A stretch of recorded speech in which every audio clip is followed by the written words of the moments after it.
आप सभी को मेरा नमस्कार।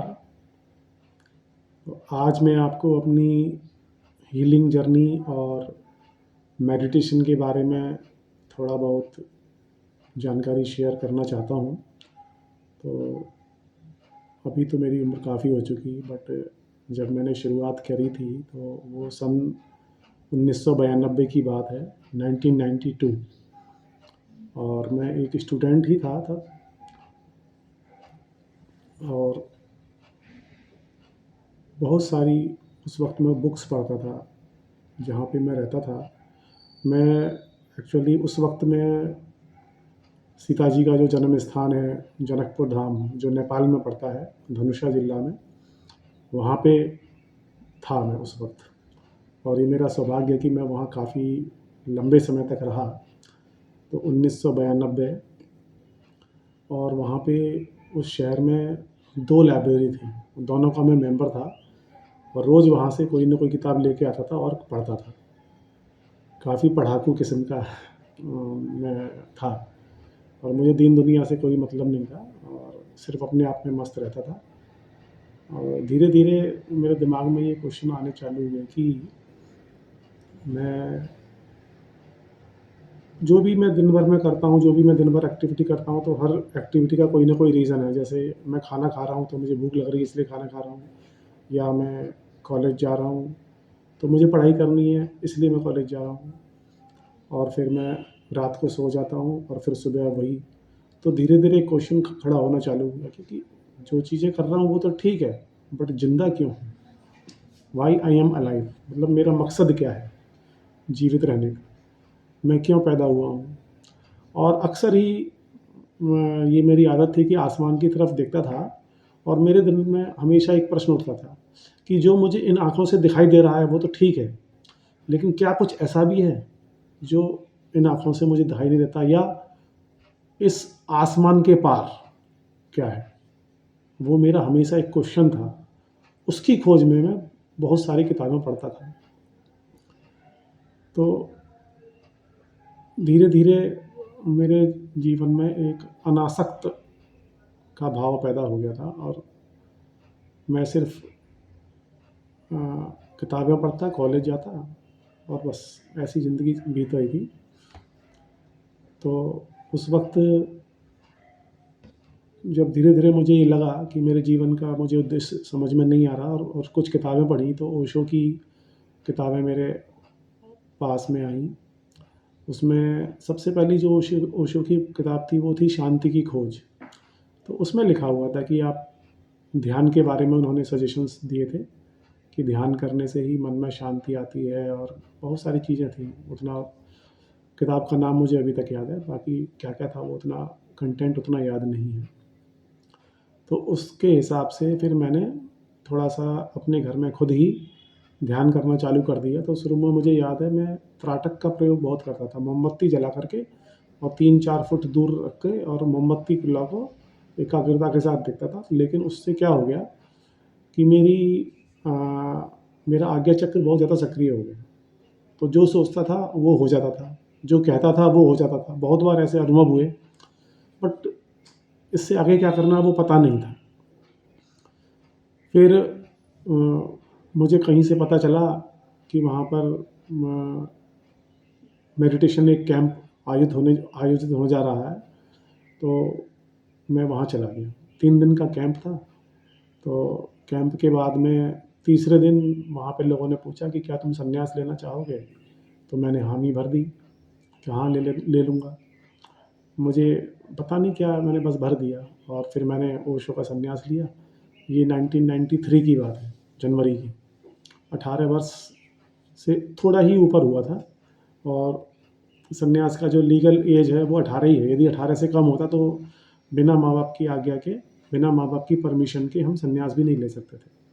तो संन्यास ले लिया और ध्यान करने लगा। और ध्यान करते-करते, मतलब वहाँ से लौट कर आने के बाद में मेरा ये रूटीन हो गया। उस वक़्त वहाँ पे कहीं घर में तो ध्यान करने की वो, क्योंकि ओशो के जो सक्रिय ध्यान वगैरह होते हैं वो तो बहुत अराजक होते हैं, और घर में नहीं कर सकते थे। तो हम शाम के वक़्त कॉलेज चले जाते थे।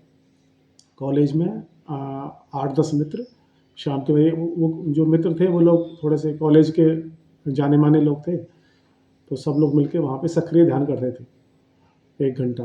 काफ़ी समय तक 3-4 महीने हमने वहाँ कॉलेज में ही ध्यान किया। उसके बाद वहीं जनकपुर में ही एक सन्यासी मित्र ने अपने घर में एक कमरा अलग से तैयार कर लिया था ध्यान करने के लिए, तो फिर उसके बाद हम वहाँ जाने लगे। तो शाम के वक़्त में ओशो दर्शन करते थे और सुबह के वक़्त में फिर जब अ, उन्होंने अपने घर में ही ऐसी व्यवस्था कर रखी थी कि वहाँ पे सक्रिय ध्यान करने के लिए भी उन्होंने जगह की बना ली। थोड़े पैसे वाले थे, उनके पास ज़मीन भी काफ़ी थी, तो उन्होंने एक कमरा तैयार कर लिया था। वहाँ पर हम सुबह के समय तो सक्रिय ध्यान करने जाते थे और शाम के वक़्त में ओशो दर्शन करने जाते थे। तो ऐसे काफ़ी लंबे समय तक यही सब चलता रहा, 2 ही मेडिटेशन करते थे। फिर धीरे-धीरे मुझे कुछ और ज़्यादा वो लगी भूख, ध्यान की भूख। तो दिन में जब मौका मिलता था तो एक मैं ध्यान करता था वहाँ पे, उस वक़्त मैं करता था मैं कौन हूँ ध्यान। मैं कौन हूँ, मैं कौन हूँ, मैं कौन हूँ? ओशो ने काफ़ी बताया इसके बारे में। तो काफ़ी लंबे समय तक किया, मतलब 5-6 महीने तक किया था मैंने वहाँ। उसके बाद में 93 और 94 तक तो हम वहीं जनकपुर में थे। उसके बाद कुछ ऐसी परिस्थितियाँ बनी कि मैं वहाँ से शिफ्ट होके काठमांडू चला गया। काठमांडू गया तो वहाँ पे संयोग से जिस घर में हम रहने गए, रेंट पे ही रहते थे, वहाँ पे मुझे एक अलग कमरा अपने लिए मिल गया था और संयोग की बात कि पिताजी ने एक टेप रिकॉर्डर खरीद के ला दिया था। तो मैं वहाँ जाकर आशीष मेडिटेशन सेंटर है तहाचल में, काठमांडू में, वहाँ जाकर के मैं सक्रिय ध्यान, नादब्रह्म ध्यान, कुंडलिनी ध्यान, ओशो दर्शन ऐसे 5-6 कैसेट्स खरीद के ले आया और घर में ही ध्यान करना चालू कर दिया। तो स्टूडेंट ही था, सुबह 6 बजे तो कॉलेज जाना होता था। बीकॉम सेकंड ईयर में था जब मैं काठमांडू गया था। तो क्या करता था मैं सुबह 4 बजे उठ के तो नादब्रह्म ध्यान करता था डेली। तो 4 से 5 घंटा 4 से लेके 5 बजे तक 1 घंटे तक नादब्रह्म ध्यान चलता था। उसके बाद तैयार होकर के कॉलेज गया। कॉलेज से 10 साढ़े 10 बजे लौट के आ जाते थे। ज़्यादा 4 या साढ़े 4 घंटे लगते, तो साढ़े 10 बजे करीब कॉलेज से आने के बाद में फिर घर पे आके सक्रिय ध्यान करता था। फिर सक्रिय ध्यान किया और उसके बाद में फिर अपना फादर की शॉप थी, वहाँ जाता था सुबह से लेके शाम तक, मतलब तो फिर शाम को 6 साढ़े 6 बजे मैं वहाँ से वापस घर आ जाता था और शाम के वक़्त फिर करता था मैं साढ़े 6 बजे के बाद में कुंडलिनी ध्यान करता था, 1 घंटे का वो भी होता। और कुंडलिनी ध्यान करने के बाद में जब उठता था, तो अपना खाना-वाना खाया और फिर से अपने घर कमरे में घुस जाता था। तो फिर शाम का जो ओशो दर्शन होता है, तो फिर मैं वहाँ घर घर में ही इवनिंग मतलब साइलेंस में बैठने लगा था। तो इस तरीके से 4 घंटे मेरे ध्यान के रेगुलर फिक्स थे। ध्यान करना, कॉलेज जाना और पिताजी की दुकान पे काम करना, यही काम था, तो चौथा कोई काम नहीं था। तो ऐसे सक्रिय ध्यान मैंने लगभग 7 साल तक तो बिना एक भी दिन नागा किए लगातार किया है। और नादब्रह्म ध्यान और कुंडलिनी ध्यान भी काफ़ी लंबे समय तक किया, मतलब जब एक बार स्टार्ट करता था तो कम से कम 6 महीने तो लगातार ही करता था, फिर बीच में कुछ दिन छोड़ दिया, फिर स्टार्ट करा, ऐसे बहुत लंबे समय तक किया। और इसके अलावा भी बहुत सारे ध्यान करे हैं, जिसमें नो माइंड मेडिटेशन है, कुंडलिनी हो गया, नटराज ध्यान हो गया, मैं कौन हूँ ध्यान हो गया, तथाथा मेडिटेशन हो गया, मिस्टिक रोज हो गया, साइलेंस भी किया मैंने। शुरू में एक-एक दिन के साइलेंस करता था मैं घर में। फिर जब 1 दिन का साइलेंस तो उसमें कमरे में बंद हो जाता था और सुबह-शाम पूरा सुबह से लेके शाम तक संपूर्ण मौन। ना एक शब्द बोलना, ना एक शब्द सुनना। खाना भी दरवाजे से बाहर से बोल देता कि वहाँ रख जाना, मैं वहाँ से उठा लेता था। कमरे में किसी को आने की अनुमति नहीं होती थी। ऐसा करता था। फिर 1998 तक मैंने क्या किया था कि पहले 1 दिन के साइलेंस किए, उसके बाद में फिर मैंने उसको बढ़ा के 3 दिन का किया, फिर 3 दिन भी सक्सेसफुली कर लिया, तो फिर 5 दिन के किया। तो 5 दिन का साइलेंस तो मैंने घर में ही किया। उसके बाद मेरे मन में आया कि मैं 21 डेज़ का साइलेंस करूँ। तो 21 डेज़ का जो साइलेंस था, वो घर में नहीं हो सकता था, वो थोड़ा-सा कठिन था। तो फिर मैं वहाँ पे जंगल चला गया। जंगल में ओशो तपोवन काठमांडू, जिसके कि स्वामी आनंद अरुण जी कोऑर्डिनेटर हैं और संन्यास भी मैंने उन्हीं से लिया था। तो 21 दिन के लिए मैं वहाँ तपोवन चला गया। तपोवन में मुझे एकदम लास्ट का कोने का एक कमरा दे दिया और उस कमरे में सुबह से लेके मतलब 24 घंटे 21 दिन तक मैं लगातार उस कमरे में बंद ही रहा और मैंने उनसे गाइडेंस ले ली थी कि कैसे करना है। तो उन्होंने बोला था कि कहीं बाहर घूमने भी नहीं जाना है और सिर्फ़ खाना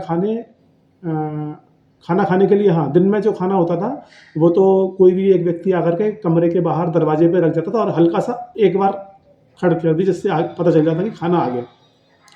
उनके जाने के बाद मैं खाना उठा के भीतर खाना खा लेता था और मैंने पूछा था कि कहीं घूमने जा सकते हैं कि नहीं? तो बोले कि हाँ, एक बार निकलना, लेकिन उसमें नियम ये है कि अपने आँखों से, अपने शरीर से सिर्फ़ 3 फुट आगे तक का ही देखना है, उससे आगे देखना भी नहीं है। तो कास्ट मौन बोलते हैं उसको। कास्ट मौन में क्या होता है कि ना तो आपको बोलना है, ना आपको सुनना है और ना ही आपको देखना है। तो 21 दिन तक ये चला। शुरू में 4-5 दिन तो मुझे थोड़े से वो लगे, क्योंकि घर में करा तो घर में फिर भी आवाज़ें आती थी, लेकिन यहाँ तो पूरा ही सुनसान ही था। कोई जंगल था, जंगल में कोई था नहीं, और जो वहाँ होते थे वो ध्यान करने वाले ही होते थे और सबको पता था कि मैं मौन कर रहा हूँ, तो उस एरिया में कोई बोलता नहीं था। सबको इंस्ट्रक्शंस थे। और संयोग की बात, उस वक़्त आश्रम में ज़्यादा लोग रहते भी नहीं थे। आश्रम तो बहुत बड़ा था, लेकिन रहने के लिए ज़्यादा लोग नहीं होते थे, तो बहुत गिनती के ही लोग होते थे।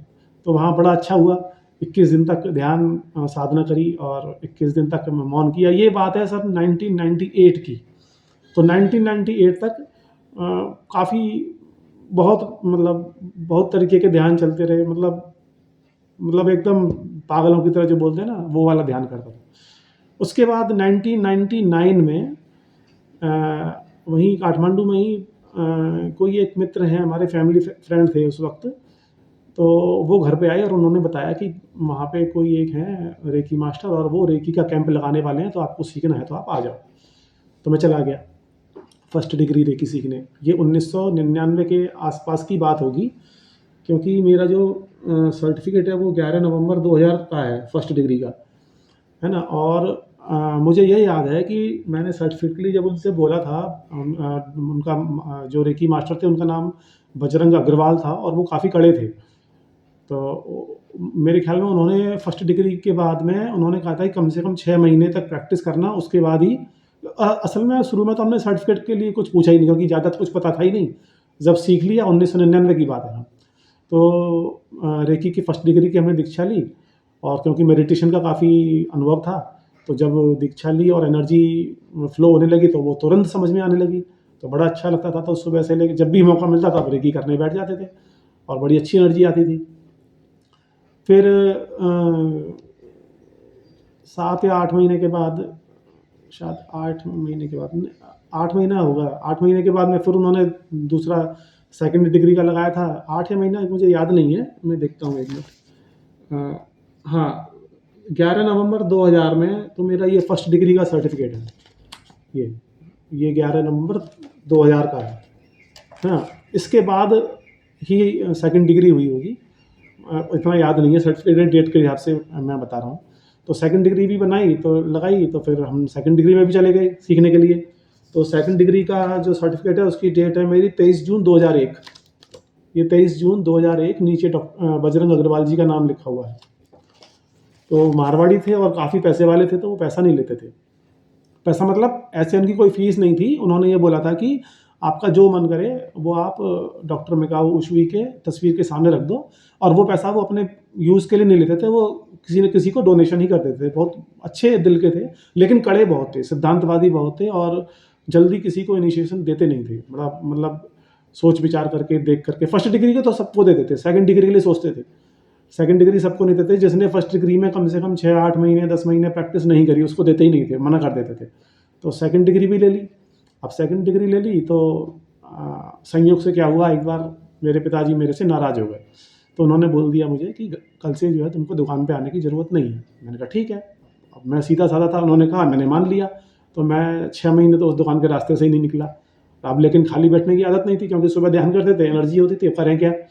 तो घूमते-घूमते मैं चला गया पशुपति नाथ के मंदिर के आस-पास, क्योंकि मेरा घर वहाँ से लगभग 4-5 किलोमीटर दूर ही था। कालू पुल पे हम रहते थे और तो वहाँ मैं गया, घूमता रहा, तो मुझे याद आया कि मेरे एक फ्रेंड का वहाँ पे क्लिनिक है।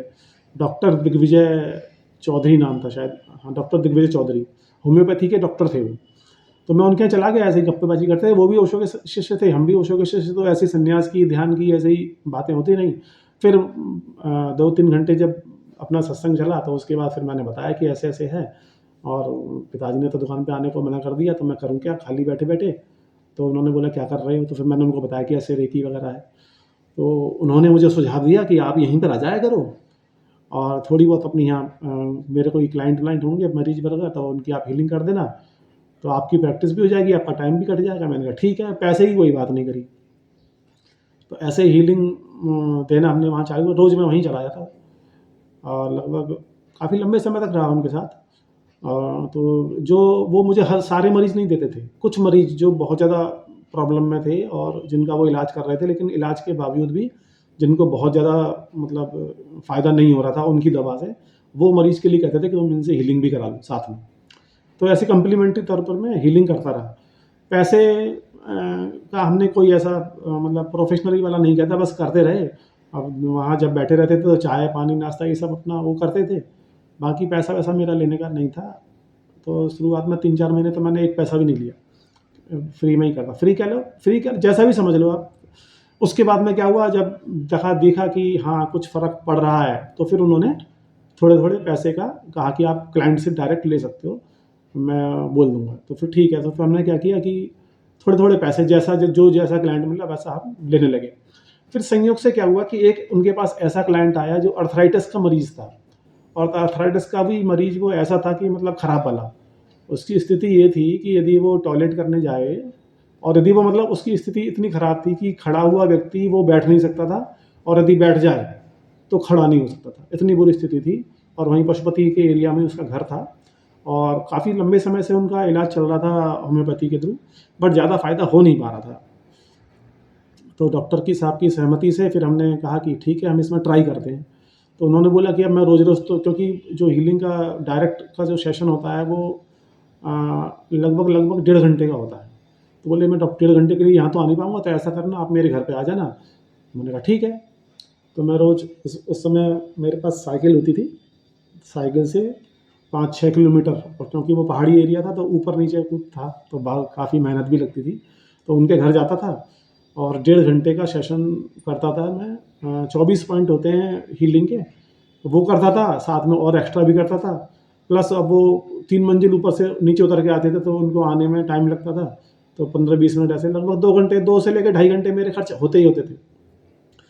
तो हीलिंग करते रहे 3 महीने। 3 महीने डायरेक्ट सेशन डेली की डेली किए और ये बहुत अच्छी बात रही कि वो अ, 85% तक ठीक हो गए। साथ में उनकी होम्योपैथी का इलाज भी चल रहा था, खाली हमारी हीलिंग नहीं थी। हाँ, बट हीलिंग ने सपोर्ट किया। तो ये एक बहुत अच्छा केस था। ये पहला केस ऐसा था जो कठिन वाला था, जो जिसमें फ़ायदा अच्छा हुआ और क्लाइंट ने खुद बोला कि हाँ, वो अब उनको चल उठने में और बैठने में परेशानी पूरी तरह से ख़त्म हो गई थी। थोड़ा-थोड़ा बचा होगा, बट मोर देन 85% ही ठीक हुआ होगा। अब वो दवाई भी थी होम्योपैथी की, प्लस हीलिंग भी थी, और हीलिंग किसी भी तरह की मेडिसिन में डिस्टर्बेंस तो करती नहीं, तो एक दूसरे के सपोर्ट से वो ठीक हो गए। तो ये मेरा पहला अनुभव था। जब ये सक्सेसफुल हो गया, तब मुझे पहली बार लगा कि यार ये कुछ गज़ब की चीज़ मैंने सीख ली। उससे पहले तक नहीं लग रहा था, उससे पहले तो ऐसे ही खेल-खेल में ले रहे थे। तो जब ये हो गया तो फिर मैंने सोचा यार इसमें थोड़ा-सा मेहनत करनी चाहिए। तो फिर मैंने खोजना चालू किया। तो फिर मैंने अपने मास्टर को खोजा, बजरंग जी को। अब पता चला वो तो है ही नहीं, उन्होंने काठमांडू ही छोड़ दिया। वो पता नहीं, अब ये पता नहीं चला कि वो कहाँ गए। रहने वाले तो शायद वो राजस्थान के थे, लेकिन मैंने बहुत कोशिश करी, उनसे कॉन्टैक्ट हो ही नहीं पाया दोबारा। पता नहीं कहाँ गायब हो गए, ये एकदम से गायब हो गए। तो फिर मैंने कहा कि अब क्या करूँ? फिर मैंने काठमांडू में ही खोजना चालू किया। तो कुछ लोग मिले, लेकिन उनसे मिल के ना मुझे अच्छा नहीं लगा ज़्यादा, क्योंकि बजरंग जी का जो था ना वो प्रभाव कुछ अलग ही था। फिर खोजते-खोजते मुझे वो मिले बुद्धिस्ट लामा जो मिले, उनका नाम अ, क्या है, 1 मिनट में देख के बताता हूँ। लामा नोआ नगावोंग रिगजिन, रेकी ग्रैंड मास्टर। तो उनसे मैं मिला, तो उनसे मैं कब मिला ये तो मुझे याद नहीं है, लेकिन इस पे थर्ड ए का जो सर्टिफिकेट है वो 27 फरवरी 2002 का है, ये है। और आप गौर से देखिएगा, इसमें सबसे ऊपर तिब्बती भाषा में कुछ लिखा हुआ है। पहले तो मैं सोचता था कि ये कुछ डिज़ाइन होगी, लेकिन जब उन्होंने मास्टरशिप भी सिखाई उन्होंने ही, तो उसके बाद उन्होंने बोला था कि संजीव ये जो सर्टिफिकेट है ना, ये आप लास्ट हो, इसके बाद में अब ये वाला सर्टिफिकेट मैं किसी को भी नहीं दूंगा। मैंने कहा क्यों? बोले क्योंकि इसमें तिब्बती भाषा में कुछ लिखा हुआ है जो कि मैं अब आगे यूज़ करने वाला नहीं हूँ, आप ही लास्ट हो। मैं चौंका। खैर मुझे तो आती नहीं तिब्बती भाषा, बट मुझे तब समझ में आया कि ये तिब्बती भाषा का कुछ कुछ है। अब क्या है ये मुझे आज तक नहीं पता। तो ये जो सर्टिफिकेट है मेरा, ये 27 फरवरी 2002 का है। और उसके बाद ये मास्टरशिप भी मैंने उन्हीं से ली थी, और इसकी डेट है 22 जून 2002। तो 22 जून 2002 तक मैं रेकी का मास्टर बन चुका था। और जब रेकी का मास्टर बन चुका था तो फिर मैंने धीरे धीरे अपने घर में एक कमरा खाली किया, और उसमें मैंने पूरा हीलिंग के लिए ही सारी व्यवस्था करी, और मैं वहाँ डेली मेडिटेशन भी करने लगा अलग से। वैसे तो मेरा एक कमरा अलग था, लेकिन वो कमरा मैंने लोगों के लिए रखा, गेस्ट वगैरह आए, कोई हीलिंग के लिए बात करने आए तो उसमें काफ़ी लोगों को मैंने वहाँ पे सिखाया। उस वक्त 2002 के बाद में सिखाया तो मैंने बहुत को, अनुभव भी काफ़ी हुए। एक जो अनुभव था वो बहुत ही गजब का था। वो मैं आपको बताऊं कि 2 महिलाएं आईं, मतलब सास और बहू थी।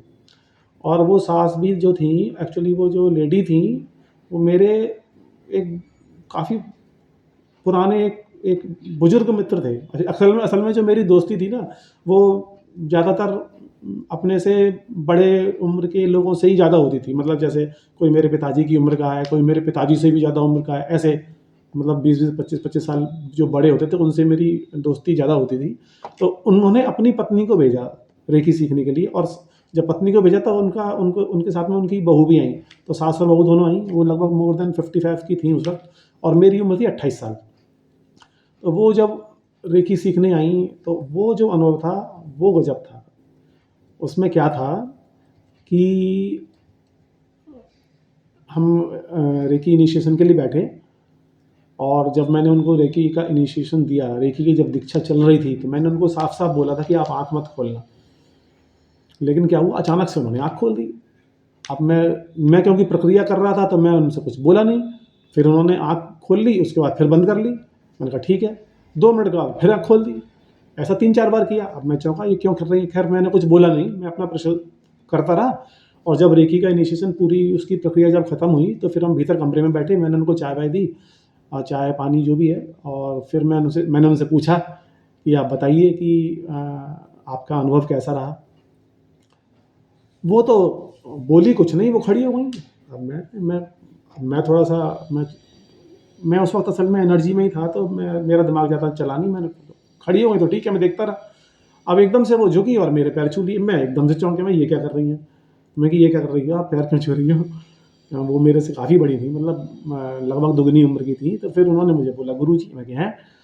अब क्योंकि वो मेरे मित्र की वाइफ़ थी, तो फिर मैं पूछा कि बताइए आप कैसा रहा, क्या है? तब उन्होंने जो बताया वो बड़ा आश्चर्यजनक था। वो आश्चर्यजनक ये था कि उन्होंने बोला कि मैंने तो आपके अंदर भगवान शिव के दर्शन किए। मैं कि हैं? भगवान शिव के दर्शन किए? अच्छा। मैं चलो अच्छी बात है ये तो। बोले नहीं ऐसे नहीं किए। मैंने फिर? बोले खुली आँख से किए। मैं खुली आँख से कैसे किए? बोले पहले जब मेरी आँखें बंद थी, आपने बोला था आँख बंद करने के लिए, तो पहले तो मुझे वो भीतर भगवान शिव दिखाई दिए। अब भगवान शिव दिखाई दिए तो झटके से मेरी आँख खुल गई। अब झटके से आँख खुल गई तो वहाँ पे मुझे आप तो दिखाई पड़े ही नहीं। आपकी जगह पे भगवान शिव खड़े हुए दिखाई पड़े। मैं कि हाँ? मैं ही चौंका। मैं कि मेरी जगह भगवान शिव? ओ तरीके! मैं कहा अच्छा, फिर क्या हुआ? बोले फिर मैंने आँख बंद कर ली। आँख बंद करी तो फिर से भगवान शिव दिखाई पड़े। अच्छा, फिर से भगवान शिव दिखाई पड़े तो उन्होंने फिर से आँख खोल ली। अब फिर से आँख खोली तो फिर से मेरी जगह पे वहाँ पर भगवान शिव। 3 बार ऐसा हुआ। आँख बंद करे, खोले, आँख बंद करे, खोले, आँख बंद करे, खोले, और तीनों बार भगवान शिव दिखाई पड़े। तो मैं तो एकदम ही, मैं क्या कहूँ, मैं तो स्पीचलेस हो गया। मैं तो चुप हो गया। मैं तो कुछ बोल ही नहीं पाया। मैं समझ में नहीं आया कि मैं क्या बोलूँ। हालाँकि जो मेरा एक्सपीरियंस था अपना खुद का, वो मैंने उनको नहीं बताया था। हाँ, मुझे बहुत अच्छा अनुभव हुआ था। वो तो मुझे अनुभव आज तक याद है। मैं उसको शेयर क्या करूँ। बट हाँ, ये तो कुछ ज़्यादा ही था। खैर जो भी हुआ, ये बड़ा अच्छा अनुभव था। और फिर नॉर्मल बातें हुई, उसके बाद फिर वो चली गई। तो ये एक था, मेडिटेशन का हो गया। उसके बाद में और भी काफ़ी लोगों को सिखाया, मतलब बट ये था कि हाँ, मेरा मेडिटेशन में ज़्यादा मन था। ये तो एक विद्या सीख ली थी तो अपना करते थे। बाकी तो मेडिटेशन मतलब सुबह से लेके शाम तक, सुबह सक्रिय ध्यान करना, दिन में शाम के वक़्त कुंडलिनी ध्यान करना, उसके बाद रात को फिर साइलेंस में बैठना। मतलब एक दिन में लेके 4 से लेके 5 घंटे मेरा डेली के डेली ध्यान का कार्यक्रम चलते ही रहता था और बाकी अपना वो करता था। उसके बीकॉम के बाद तो फिर मैंने पढ़ाई भी बंद कर दी थी, अपना बिज़नेस ही देख रहा था और बाकी ये कर रहा था। तो ये था आपके साथ शेयर करने का। काफ़ी अच्छे थे अनुभव। उसके बाद फिर बाद में आके लगभग 2005 या 6 में कुछ समय के लिए मैंने रेकी की प्रैक्टिस को ही बंद कर दिया था, क्योंकि जिस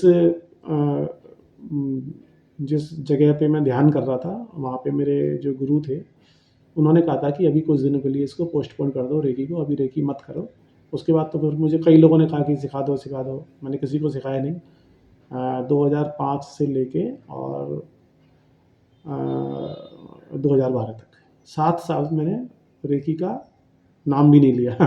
ना खुद नहीं लिंक करी, क्योंकि मैं मेडिटेशन की लाइन में ज़्यादा था। काफ़ी तरह के मेडिटेशन कर रहा था। समाधि का मैं ग्रेजुएट भी था, ओशोधारा से भी जुड़ा था मैं। उसके बाद एक मुझे गुरुजी मिले थे, जो मुँह से बहुत ज़्यादा नहीं बोलते थे, सिर्फ़ ज़्यादातर वो साइलेंस में ही रहते थे और जब हम उनके साथ रहते थे, तो एक बार तो ऐसा हुआ था कि मैं 5 दिन था उनके यहाँ पे और 5 दिन में एक शब्द भी उन्होंने अपने मुँह से नहीं निकाला और ना मैंने उनसे कुछ पूछा। बस पास में बैठते थे और चले जाते थे, पास में बैठते थे और चले जाते थे। एक भी शब्द बात नहीं हुई। तो ऐसे थे वो मेरे दिल में आज भी हैं। तो यही आपके साथ में शेयर करना चाह रहा था। बाकी फिर कभी और करेंगे। धन्यवाद।